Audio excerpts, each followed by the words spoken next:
Onorevole Morace, oggi qui a Cagliari a presentare un dibattito sulla candidatura dell'Einstein Telescope, uno dei progetti più ambiziosi che attualmente vede la Sardegna, quindi l'Italia, contendersi questa possibilità di ospitare questo centro delle onde gravitazionali, e adesso abbiamo anche un altro competitor in giro per l'Europa, esattamente in Olanda, eccetera.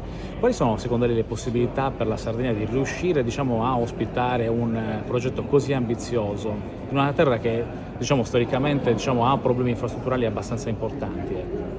Ma ha problemi strutturali importanti, però è una Sardegna ben governata e che sta dicendo la sua in questi anni, e credo che questa scelta di presentare questa candidatura sia anche proprio sulla scia della crescita importante della Sardegna.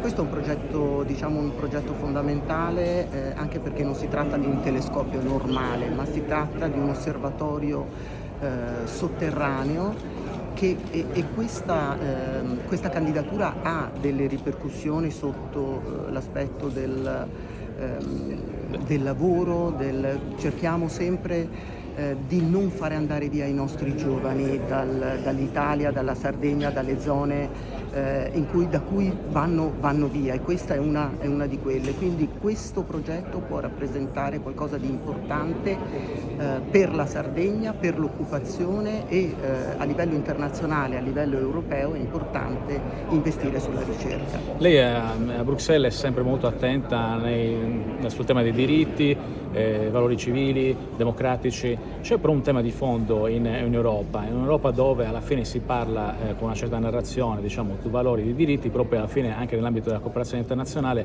l'Europa purtroppo si ritrova sempre a dover cooperare con governi molto lontani da questi concetti. Penso per esempio al caso del Senegal, dove si mandano adesso per legge gli omosessuali in galera, oppure dove magari si siglano accordi con dinastie dittatoriali come in Azerbaijan, oppure addirittura si sostengono governi che sono in Tunisia e in Egitto, dove anche recentemente, proprio ieri, lo stesso SEA e il Servizio per l'azione esterna dell'Unione Europea ha stigmatizzato l'azione del governo tunisino per aver mandato in galera per 25 anni un attivista molto importante del paese.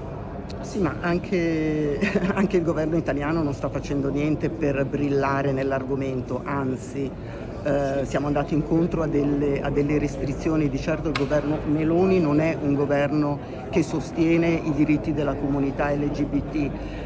Ieri ero qui a Cagliari, ho partecipato al Pride, ed esserci per me è stato un onore e anche un dovere, perché la nostra presenza vuole affermare che i diritti non solo vanno conquistati, ma vanno anche mantenuti, e amare ed essere amati è un diritto di tutti, non è un privilegio. Io credo che l'Europa stia rimanendo un po' indietro, soprattutto, e ce l'ha detto anche il Vaticano ieri, su due pesi e due misure. Questo è il problema più importante. Non si può rispettare il diritto internazionale quando fa comodo, e quando non fa comodo non rispettarlo. Questi doppi standard hanno fatto sì che l'Europa venga considerata come, oppure non considerata. Infatti vediamo che nelle trattative di pace tra Ucraina e Russia Putin non vuole l'Europa seduta nei tavoli delle trattative. Questo è il problema principale, i doppi standard che devono fermarsi, e questo può fare in modo di far rispettare un pochino di più l'Italia. Proprio recentemente, esattamente ieri, lo stesso Roberto Vannacci dal partito dei Patriots, che aveva già annunciato l'uscita, è entrato formalmente col suo partito all'interno del gruppo dell'Europa delle elezioni sovrane. Come giudica, come valuta l'ennesimo episodio a destra di un partito sovranista, nazionalista? Ma c'è un arretramento dei diritti, e questo secondo me è preoccupante.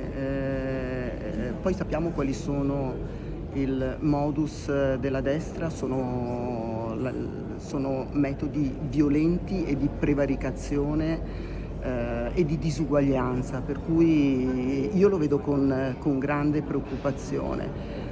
Tra l'altro poi quando viene da un ex generale che in realtà ha non solo il dovere civico, ma anche istituzionale e professionale per rispettare la Costituzione, questo secondo me è ancora più grave.